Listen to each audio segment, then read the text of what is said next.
You know when you set yourself a budget for the week or for the month and you think you're doing pretty well in terms of spending, then you open your bank account and you only have $9? Yeah, I think we all know how it feels like.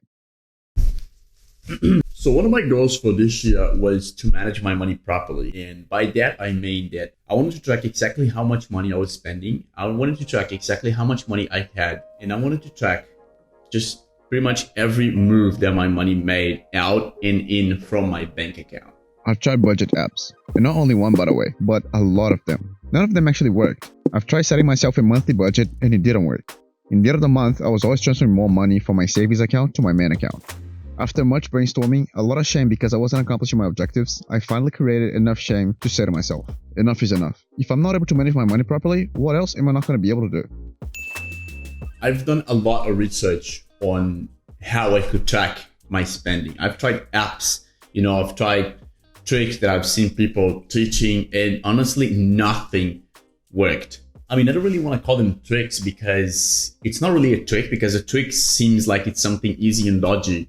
And the truth is, it's actually not easy to manage your money in the beginning. It takes a lot of effort to put everything into a spreadsheet, into an app, or whatever you want to do. In the beginning, it takes so much effort. I had no idea. So instead of tricks, let's just call them how it's written in the title of the video, which is habits. Because a habit is something that you can develop and that you can optimize, which is exactly what I think tracking your money can be.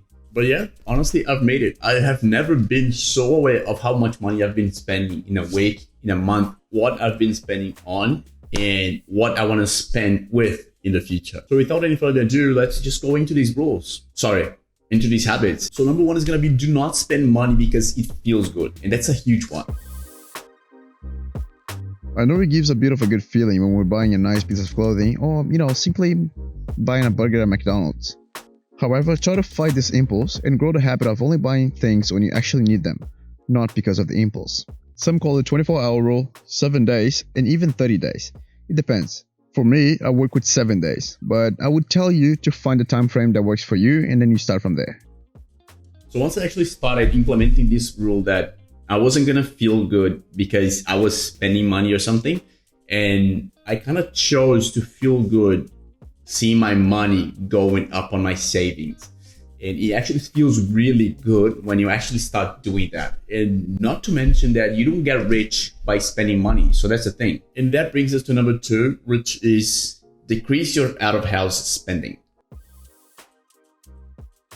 Decreasing your out-of-house spending does not mean that you won't spend any money out.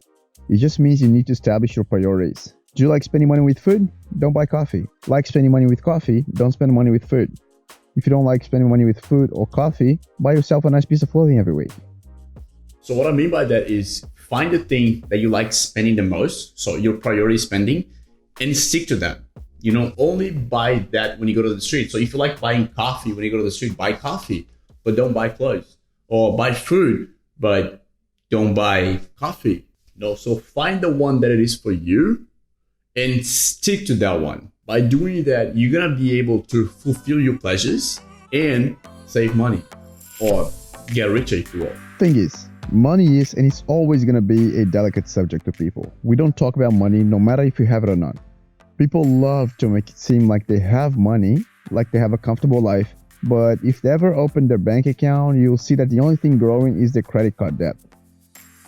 If people ever see you do number 3, they're going to think you're broke. Why would you be tracking your spending? Sorry, I actually forgot to mention, this is number 3. Track your spending to realize how much money you actually spend. $3.50 here on a coffee, $8 there on a burger.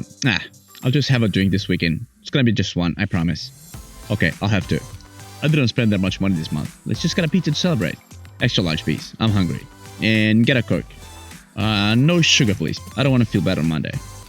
So as I said in the beginning, I just tried so many different apps and so many different tricks that I could implement in order to track my spending. A few of the apps actually connected my bank account to the app, so they knew exactly what I was spending money on. Even though these apps had this feature, in the end of the week when I was going to open the app, I would still be really shocked of how much money I was spending, because it doesn't make a difference because you only have an app. But if you're not tracking day by day or every couple of days, you still don't know how much money you're spending. So having an app doesn't make any difference. But the thing is, none of these apps are going to help you spend less or track your money if you're not willing to help them. If you got an app that is not connected to your bank account and you want to be unfair with it by not putting everything into the app because you don't want to see the app saying to you that you went over your budget this week, it doesn't make a difference. App or not, it doesn't really matter because you're the person who has to have the effort to track your spending, to put everything on the app. Not even the best app in the world is gonna help you if you're not willing to help the app.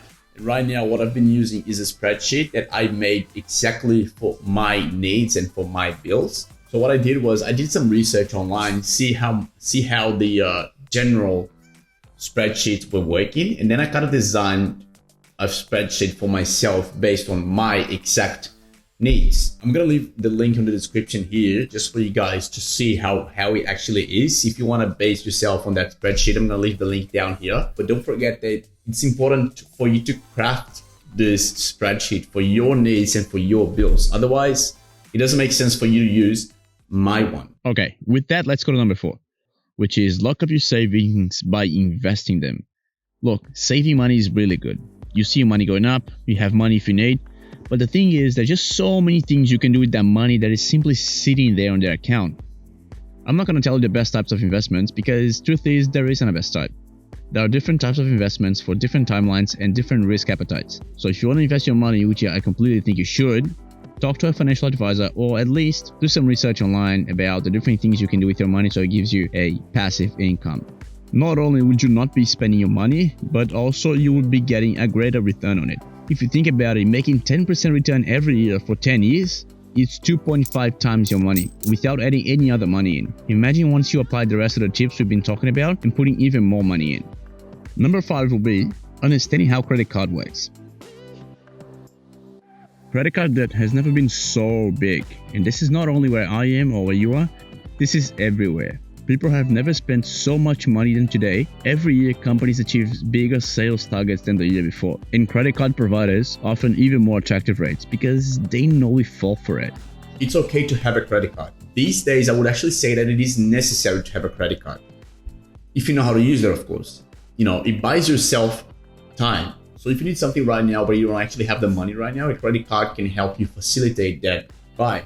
So what happens is financial institutions, they're gonna lend you their money, and you can pay them back installments, of course, with an extra fee on top. Look for articles, watch videos, talk to people who actually understand it. Just don't talk to financial advisors from your credit card institution because they would never tell you the truth. They would always say that they have the best rates and they have the best credit card, and they're not going to actually advise you on the things that you actually need to be advised, which is, just money education in general. So I'm going to leave a few links down here for articles that I actually found very helpful, not only about credit card, but I think like money in general, because we don't actually understand about money. Usually parents don't teach us about money. School does not teach us about money. Not even if you go to business school, they're going to teach you about money properly. They're not going to teach you how to manage your money. You talk about investment management, you talk about finance, you talk about corporate finance, but they don't teach you how to manage your own money properly. So I think that's really, really important for us to understand how our own money works. And I think once you actually start applying these rules and they start becoming habits, everything that you spend money on is always going to be on the back of your head. Like for example, me, I know when I'm going over my budget on the week now because I know how much money I've spent, because every night I put on my spreadsheet what I've spent during the day. So I know that tomorrow if I spend $10, I'm gonna go over my budget. So that's why I think it's important to create habit. And no matter what your goal is, it's always better have your money than not have your money. If you have experienced at least once what it is not to have money, you know how tough things can become.